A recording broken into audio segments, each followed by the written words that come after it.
Hello everyone. तो हम epidemiological methods के बारे में देख रहे थे।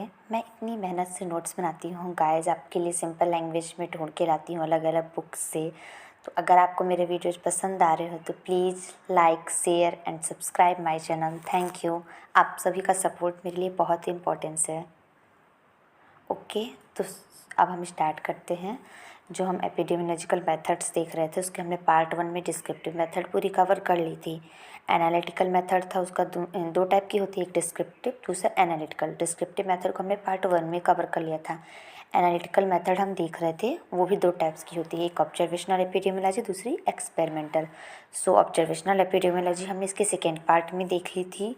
रिट्रोस्पेक्टिव, प्रोस्पेक्टिव और क्रॉस सेक्शनल सारा कवर कर लिया था। आज हम देखेंगे एक्सपेरिमेंटल एपिडेमियोलॉजी के बारे में।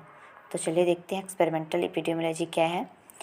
This is used for testing the hypothesis about majority of scientific research, but due to its nature in its application in epidemiology is generally aimed at prevention or treatment of disease.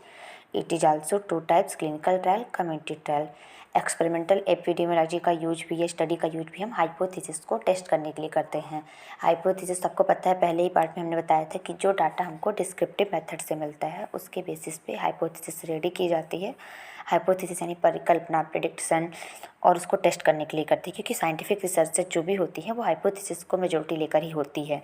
लेकिन जो experimental epidemiology ये study का nature है epidemiology में, तो इसका M क्या होता है कि प्रिवेंशन करना डिसीज का या तो ट्रीटमेंट करना डिसीज का।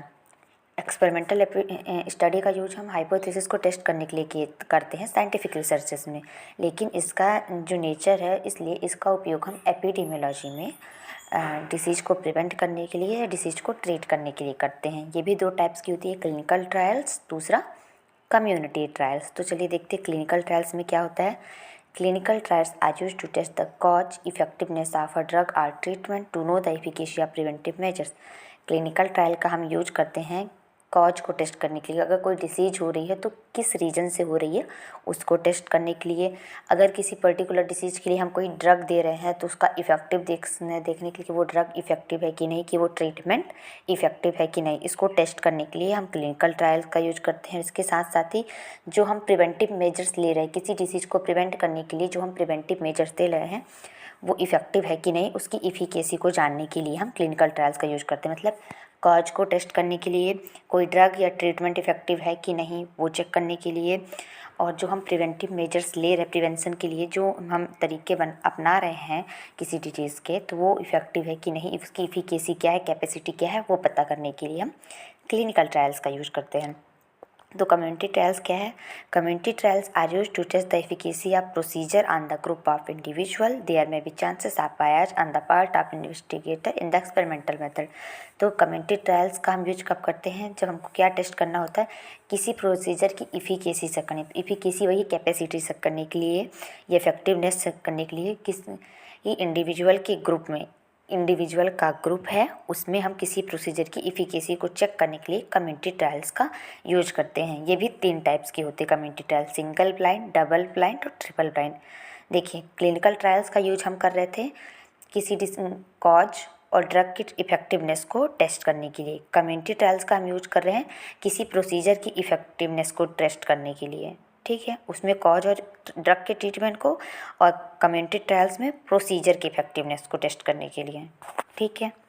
अब ये भी थ्री टाइप्स के होते हैं। सबसे पहले देखते हैं single blind, subject are not aware about experiment. Double blind, neither subject non investigator known to which group the subject belong. Triple blind, investigator subject belong with data analyser to not know group assignment. Simple है, single blind में single blind है, ठीक है, तो उसमें याद रखना आप कि सब्जेक्ट को पता नहीं होता, अवेयर नहीं होता या जागरूक नहीं होता एक्सपेरिमेंट के बारे में। डबल ब्लाइंड में सब्जेक्ट के साथ साथ जो इन्वेस्टिगेटर होता है उसको भी पता नहीं होता कि जो सब्जेक्ट है वो कौन से ग्रुप में आ रहा है। ट्रिपल ब्लाइंड में सब्जेक्ट इन्वेस्टिगेटर के साथ साथ डाटा एनालाइजर को भी पता नहीं होता कि किस टाइप का ग्रुप असाइनमेंट हो रहा है। क्लियर है, सिंगल ब्लाइंड में सिर्फ सब्जेक्ट को नहीं पता होगा, डबल ब्लाइंड में सब्जेक्ट और इन्वेस्टिगेटर दोनों को नहीं पता होगा, ट्रिपल ब्लाइंड में सब्जेक्ट, इन्वेस्टिगेटर, डाटा एनालाइजर तीनों को ही नहीं पता होता ग्रुप असाइनमेंट के बारे में। क्लियर हो गया।